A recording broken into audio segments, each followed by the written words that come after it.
suku bunga diumumkan nih dinaikkan 0,75%, dia langsung naik ke atas, kemudian dia turun kembali ke bawah karena memang secara harga ya si DXY ini itu sudah terlalu tinggi, karena ini memang kalau kita cari-cari ke belakangnya lagi ke sebelah kiri sini ya, kita coba cari di sini, kita pakai mingguan saja. Terakhir yang menyentuh area ini tuh ada di tahun 2002. Jadi memang si DXY-nya ini sudah berada di harga tahun 2002. Yang artinya memang seharusnya di daerah sini juga terjadi multiple rejection di sini nih. Nah, multiple rejection ini jadi harga 105.7 atau 0.8 ini itu bisa menjadi area support become resistennya dia saat ini yang diretas kembali pada tahun 2022. Ya, di sini 2022 dia nyentuh kembali. Jadi dari 2002 sampai 2022 dia baru sentuh kembali pada bulan Juni ini. Oke, jadi ini adalah indikator keduanya. Itu adalah dari si suku bunga ini. Suku bunga yang kita kenaikan kemarin kalau kita bahas suku bunga ya. Sedangkan tapi obligasi juga saat ini sudah mencapai 3,2% ya. Yang menyebabkan investor ini lebih tertarik ke obligasi. Ya dong, karena kan kenaikan obligasi kan awalnya itu kalau kita perhatikan kan belum sampai 3% ya, baru sekitar 2%. Itu kan hampir sama dengan suku bunga DXY USD itu sendiri. Makanya si obligasi ini sebenarnya tidak berpengaruh. Tapi ketika nanti ya suatu saat nanti jika suku bunga si USD ini sudah dinaikkan mendekati angka 3% dari si US 10Y ini ya, US Treasury ini, itu si US 10 US Treasury ini sebenarnya tidak akan begitu berpengaruh lagi untuk pergerakan dari si XAUUSD ini atau emas, karena memang secara suku bunga, secara bunga dia si US Treasury ini itu sudah menyamakan, sudah imbang-imbang dari si suku bunga DXY ini. Jadi kalian juga harus perhatikan ini nih.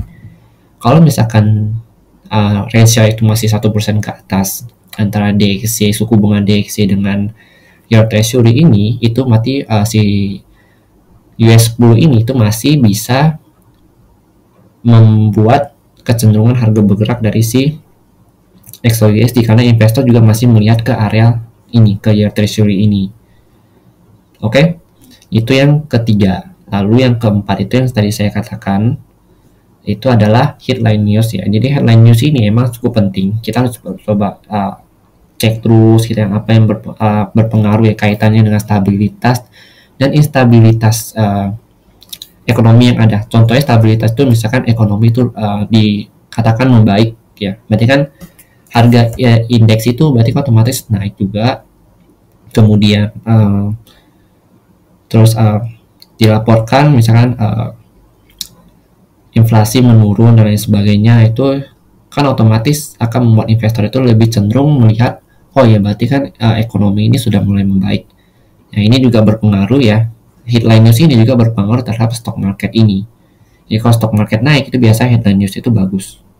Jadi kita harus mencocokkan juga nih, kira-kira headline news apa atau berita apa yang mempengaruhi pergerakan XAUUSD ya. Contoh salah satunya itu seperti headline news tentang ekonomi yang ada ya, tentang ini kita bisa lihat di sini di investing ya, ini inflasi terus high inflasi. Nah ini yang terutama untuk yang FED ya, FED ini itu sangat berpengaruh terhadap pergerakan dari XAUUSD. Jadi apapun yang dikatakan FED itu akan sangat mempengaruhi gimana ya, pergerakan pasar atau investor yang mengambil keputusan dia akan membeli emas atau menjual emas itu sendiri. Makanya headline news ini sangat penting. Dan memang kalau kita jadi trader, kita harus memperhatikan headline news ya setiap hari ya. Kalau bisa setiap pagi kita bangun nih, kita perhatikan dulu nih headline newsnya nih. Oh hari ini kira-kira ada news apa, terus lalu newsnya itu di pair yang mana. Jadi kita bisa lebih meminimalisir resiko yang ada ketika kita trading.